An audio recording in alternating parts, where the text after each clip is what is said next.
Welcome back to another video for the All Takes No Whiffs podcast. For this video, we'll be previewing boxing for this weekend. We'll be previewing the top ranked card that is pretty stacked, honestly, with some solid prospects and a heavyweight fight that should be pretty good. But I'm looking forward to this weekend of boxing, especially after last weekend we had some solid fights, and I'm sure Christian is ready for this weekend too.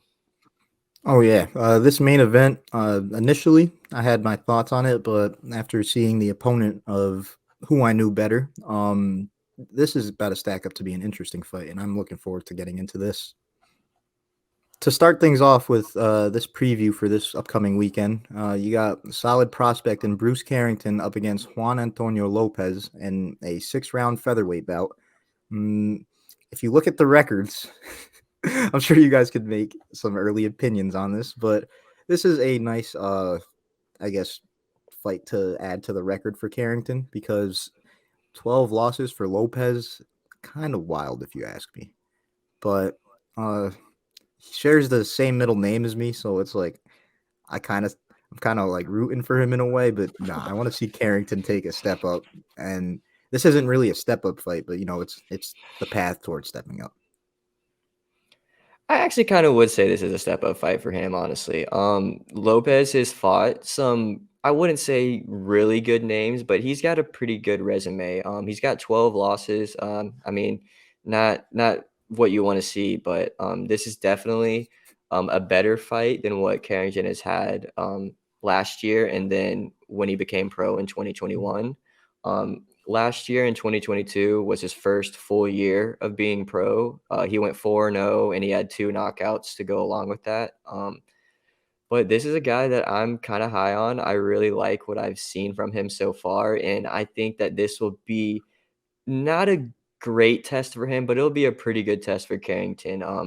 It's a 6-round fight. Lopez in a 6-round fight, being 30 fights into his career, is kind of wild. But this should be a pretty solid fight for Carrington. I think he's gonna go in there and do what he's done his previous 5 fights, and I think he's gonna be coming out of this with probably a KO. Yeah, I feel that, and I semi agree with you on the thing. It's a step up because even though I'm not big on Lopez and his resume, he's experienced. There's no denying that. 30 fights compared That's to the main somebody with thing I was 5. kind of getting at. Yeah, yeah, the experience right there. I feel what you're saying for sure. This is a solid test for Carrington in that sense, but I guess the way I'm looking at it is I feel like Lopez is about to be overwhelmed with talent. Hmm. Yeah, I that's probably what is gonna happen, to be honest, 'cause Carrington, he's super talented boxer. He's slick, he's smooth. I wanna see him in this fight early, to be honest. And against a guy who's got some experience like this, he hasn't fought the biggest name of people. The biggest name I saw on his list was Mike Plana.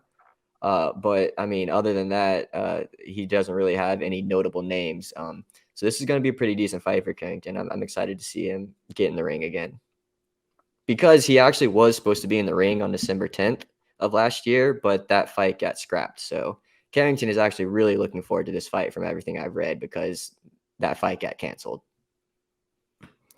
I feel that he's probably just itching to get back into the ring. Um, Passionate about boxing. That's a positive sign for Carrington for me, for sure. Hmm. But another prospect on this card, I'm looking forward to seeing him fight. You got Haven Brady Jr. up against Ruben Severa. I'm assuming. Um, this is an 8-round junior lightweight fight, and this is a little better. Yeah, even though Ruben has less experience than Lopez, a little more success, I guess. He's only got 3 losses under his belt, and all of his wins but 2 are by knockout. But you got Haven Brady here, perfect 8-0. Really nice start to his career, and I kind of see it playing out similar because this is how that's how they make prospect fights. They find guys that'll be good for them to either take a step up or add to their record, and I kind of feel like that's about to be the case for this fight too, even though I don't want to get too ahead of myself. Yeah, I'm in the same boat as you. I mean, just this one is definitely a bigger step up for Haven Brady Jr. than it is for Bruce Carrington. The Mm, record speaks for itself for Ruben Cervera. Um, I'm looking forward to this. I'm not too familiar with Haven Brady Jr., but I have yeah. seen some highlights. I can't remember if I watched his last fight, but it was solid. But I'm really looking forward to this. I think it's the co-main event for this fight. I'm not sure, but this should be a really good fight for Haven Brady Jr. Should be a good step up for him, and should see him probably go a little further in this fight than he usually does. Yeah, I feel that. That's just it's another step in the path of, him trying to reach the highest level of boxing, and a little far out from that, but um if he stays on course, we could definitely see Haven Brady Jr. headlining some big fights, maybe some title fights. Who knows though? He's around the weight class where there's some names though, so like, Yeah, that's a yeah. busy weight class. That's a busy weight class right there. hmm Looking forward to Haven Brady Jr. In the ring this weekend. But for the main event for this card, this is a very interesting fight right here. You got Efe Ajagba up against Stephen Shaw in a heavyweight bout. Um, I've seen Efe Ajagba a decent bit. I'm quite familiar with him. In case anybody who's not familiar with him, he is the guy who, when a fight was Fastest about to start, knockout in history. yeah, Knockout. yeah. So right when the bell rang, his opponent just walked out of the ring and left. That's I've never Efe seen that Ajagba. before. Yeah, I feel like anybody who's not familiar with Ajagba has seen that. Like, because that's just different. Like, that hasn't happened as far as I remember in boxing in a long time. But Ajagba back in the ring. I don't think it was his last fight, but he coming off of a loss against Frank Sanchez. And Alex mentioned this to me. I wasn't too familiar with Stephen Shaw beforehand, but some people were comparing Stephen Shaw to Frank Sanchez stylistically. So this, in my opinion, poses a big threat to Ajagba because he got straight up dominated by Frank Sanchez. Like, he looked like he didn't know what he was doing. So of course he has the power that it's like he's always got a chance. But once I heard that, I'm kind of leaning towards Shaw. Yeah, honestly, I don't really blame you that you're leaning more towards Shaw. From everything I've been reading and stuff, he's got some quick hands. He's got some really good head movement.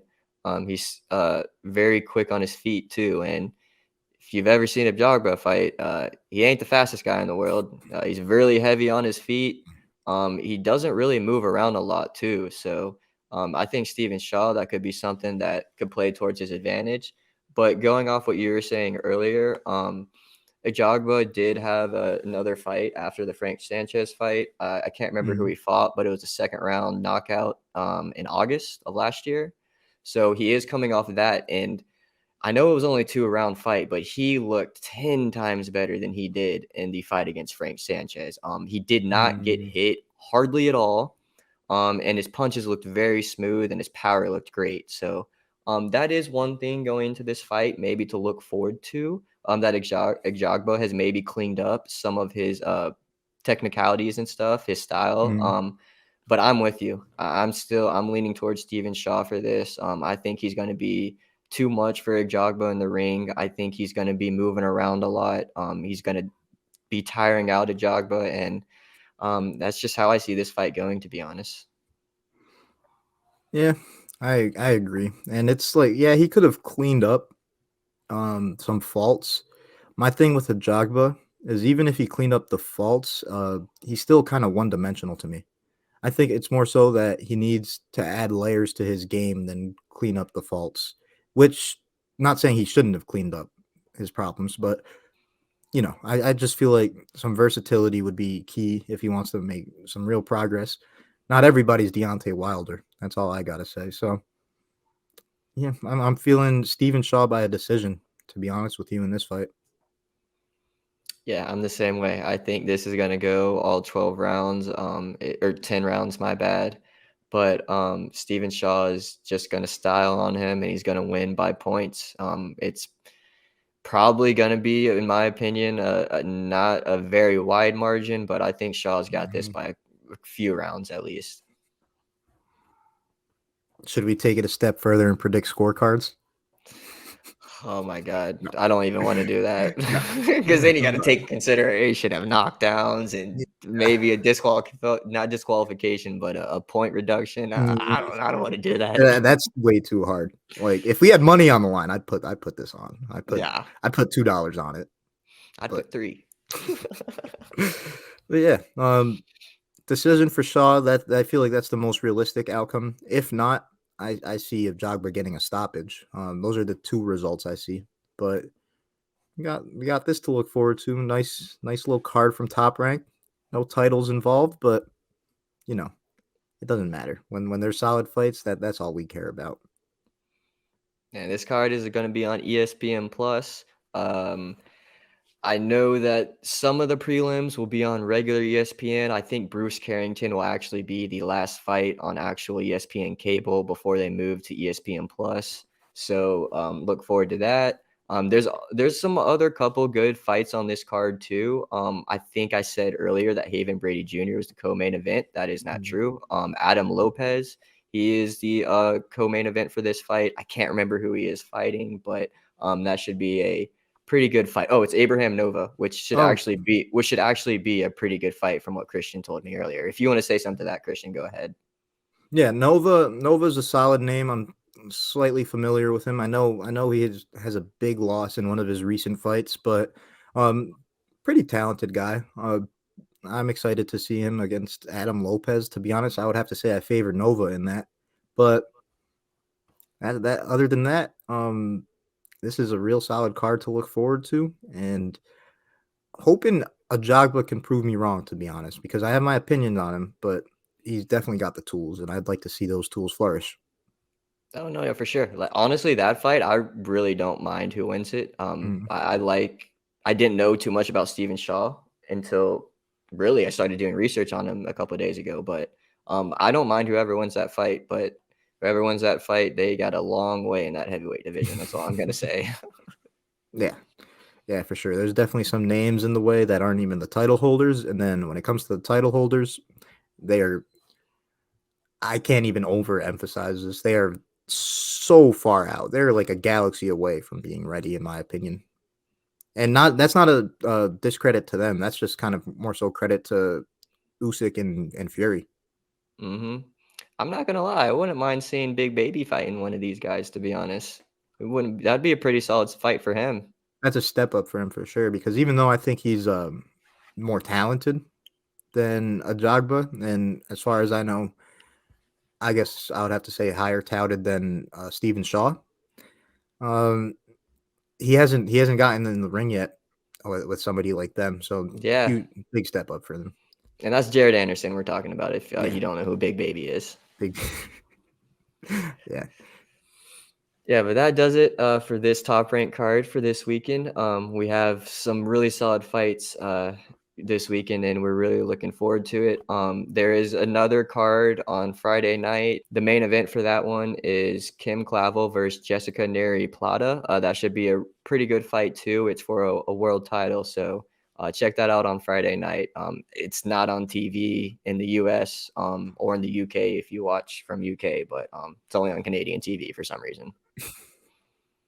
And that does it for another boxing video for the All Takes No Whiffs podcast. Had a great time talking about this card. I'm really looking forward to this top rank card this weekend. I want to see if Ajabe has cleaned up from his Frank Sanchez fight like he did in his previous fight. And I want to see if Steven Shaw's the real deal, to be honest. From everything I've been looking up, this dude looks legit. So I'm really looking forward to these fights this weekend. But before we get out of here, make sure y'all like, make sure y'all subscribe, and make sure y'all turn on notifications to know when we post new content. And let us know in the comment section who you think is going to be winning these fights this weekend and just what your overall thoughts are. And if you guys want, you can also let us know your thoughts at our social media pages. You can find us on Instagram, Twitter, and Facebook, all at ATNW Podcast. And if you want, you can find my personal Twitter and Instagram at Christian_S52. And if you want, you can follow mine at ahenji2215 and let me know if you think my predictions are right or wrong. Yeah, even though we don't miss for the most part, we're human. So if we We do, will miss. so easy. Very Yeah. true. Very true. But looking forward to this card this weekend, and I can't wait to get back next week and discuss it. Peace. Peace.